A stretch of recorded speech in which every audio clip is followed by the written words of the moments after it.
And as we move on to the NFC South, let's talk about those Carolina Panthers. They're going to look a lot different when they take the field in Week 1.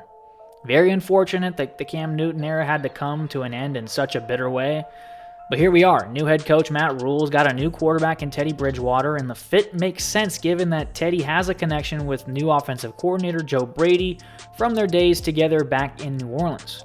Gone also is Luke Kuechly, who was the heart and soul of that Carolina locker room and defense. Greg Olsen, Dontari Poe, Gerald McCoy, all gone as well. So as far as familiar faces go, it's pretty much just Christian McCaffrey.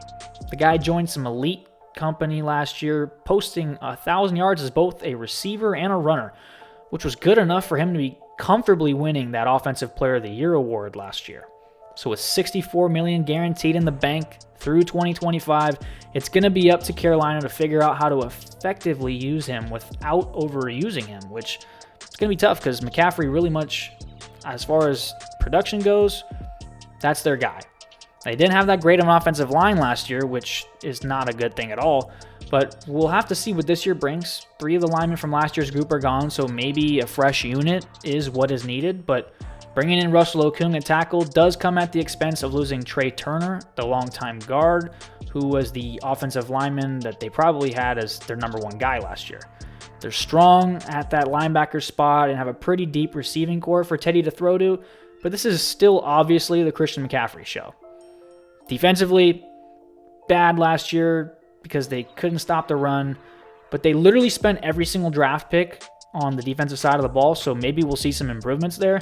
To me, though, this looks like a team in rebuilding mode, capable of competing with division opponents and sneaking up on some average teams, but I do have them going 3-13 with some sneaky wins on the road against the Chargers and Falcons, and a 1 win that I would say in Week 11 comes against the Detroit Lions. So 3-13 for the Carolina Panthers. Now, it will be interesting to see what the Atlanta Falcons have in store after very high hopes in 2019 fell apart last year due to injuries. Last year, Atlanta jumped out the gate 1-7. Desperately needed to do some things to fix that, but then finished 6-2 to save Dan Quinn's head coaching job. And now the question becomes again, is Dan Quinn going to survive the season, and will he be the head coach at the start of next season? Because his hot seat is definitely burning, and while he's no longer calling defensive plays for his team, there will still be a ton of pressure on him to take that unit to a whole nother level. Now, speaking of pressure, they had the second fewest sacks last year, so in comes Dante Fowler Jr. from the Rams to help out in a big way, and they're also hoping that Takk McKinley can show some more promise in year number 4. Losing Desmond Trufant is a big blow to the secondary that was already struggling. So then, A.J. Terrell was drafted in the first round to help revamp that part of the defense.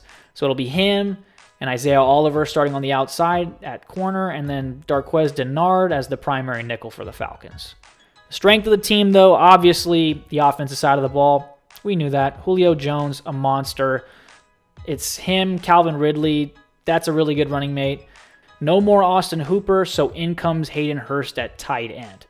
And then now, Todd Gurley is back in Georgia playing football on what is the ultimate mystery signing.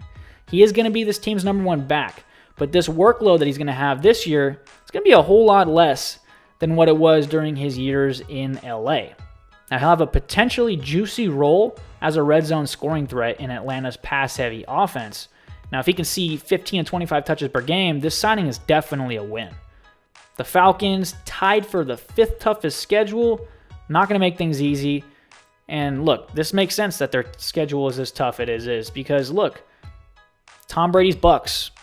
NFC South has got the perennial contending New Orleans Saints every year making it tough on other teams. So I do think these Falcons have all the makings of a talented team that just ends up at an 8-8 spot. And in a year with even 7 playoff spots, I don't think that's enough for a spot in the playoffs. So it almost certainly probably ends up with Dan Quinn out of a head coaching job. Now, skipping over to Florida, it's a new era in Tampa Bay, or I guess a place which is now being called Tampa Brady because of a trademark I guess Tom did. So it's going to be weird, though, seeing him throw passes for somebody else other than the Patriots. But, all right, I guess let's roll. It's 2020. Why not? He steps into an offense that was number 1 in passing last year, but that doesn't really mean anything because him and Jameis, completely different quarterbacks. You won't see 30 interceptions from Tom like he did with Jameis. And Tom's offense is not going to be that same downfield team that Jameis made it, because with a weaker arm at 43, Tom just doesn't push the ball down the field like he used to. But I would still expect some very efficient numbers from Mike Evans and Chris Godwin, who might be the number one wide receiver duo in all of football. And then we all know Tom Brady, this guy likes to throw to his tight ends. And now your buddy Gronk comes out of wrestling and TV, out of retirement to join his buddy in Florida. So I'm not sure how good he's going to be, but all I know is this. Dude is a first ballot Hall of Famer, and a tight end room with him, O.J. Howard, and Cameron Brate, it's going to make Tom Brady's job easy up the seams and in the red zone. Now the O-line, not all that great. They did in fact give up a lot of sacks last year, but some of that changes with Brady coming in and making the releases out of his hands a whole lot quicker than what Jameis did, holding on to the football, taking sacks, and making life miserable for the Buccaneers. They're going to have to start a rookie tackle in Tristan Wirfs from Iowa, but the team really likes him as a blue-chip prospect capable of contributing on day one. Now in the backfield, an interesting group. Leonard Fournette comes in as a late addition to a group that already has Ronald Jones, LaShawn McCoy, and then draft pick Keyshawn Vaughn. I do see a big jump coming from the other side of the ball too. Shaquille Barrett obviously last year, a dominant force, led the league in sacks, and now he's back on a franchise tag, playing on a defensive line that brings back Jason Pierre-Paul and Ndamukong Suh in free agency. So those guys, plus they're really good at stopping the run with Levante David and 22-year-old Devin White, who was actually named a captain this year after a great rookie season. So with all that, it's easy to make this team to pick the division, right? I'm not ready to do that, though. I think this is a good team. I think they're a wildcard team that becomes even more dangerous when they get in the playoffs with a guy in Tom Brady who's been there and done that millions of times. Now, looking at their schedule, I think they split division games with the Saints and Falcons, lose to the Vikings, Bears, and Packers. They could easily lose that Monday night road game against the Giants because New York is going to be coming off a Thursday night game with extra time to prepare and get down for a big win. So I do think, though, with key wins over the Rams and Chiefs, Tom's probably got the Bucs at like 10-6 as a 7 seed in those newly formatted playoffs, where all it takes is 60 minutes of good playoff football to make something happen, and I don't know, maybe go on a Super Bowl run. But for all the talk about Brady, though, let's not forget that the Saints are winners of 3 straight NFC South titles and 2 straight seasons of 13 wins. So once again, this is a team that's probably the most stacked team in the NFC. That roster is better than anybody else's, and it's part of a consistent theme that in the past few years, let's be real, hasn't helped them get over the hump. But does that change this year? Or is it even harder now in an NFC South division that features a rejuvenated Falcons team and Tom Brady in Tampa Bay? Well, for as far as the Saints are, they're really stacked. The thing is, they got even more stacked at some of the positions they were already really good at. It was hard enough stopping Michael Thomas last year, and then that was with Ted Ginn Jr. as his teammate. So good luck now when you swap Ted Ginn for an even better wideout in Emmanuel Sanders.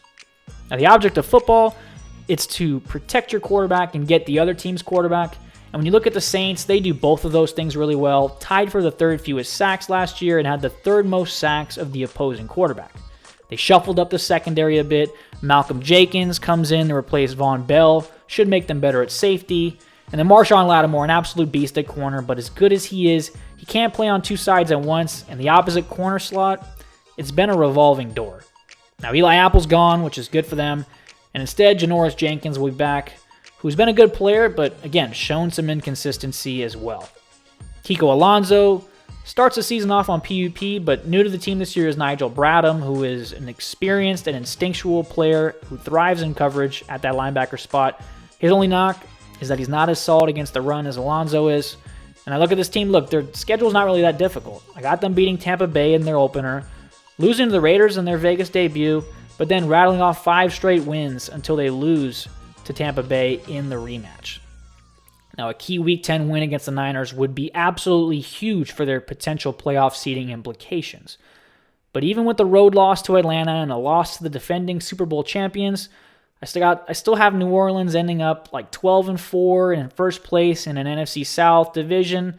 Now that makes it 4 straight years, with soon-to-be 42-year-old quarterback Drew Brees in his 20th and final season preaching the motto Super Bowl or bust because, look, you're all in on this year for the Saints, and I don't know what you got left in years to come because this is it for Drew Brees.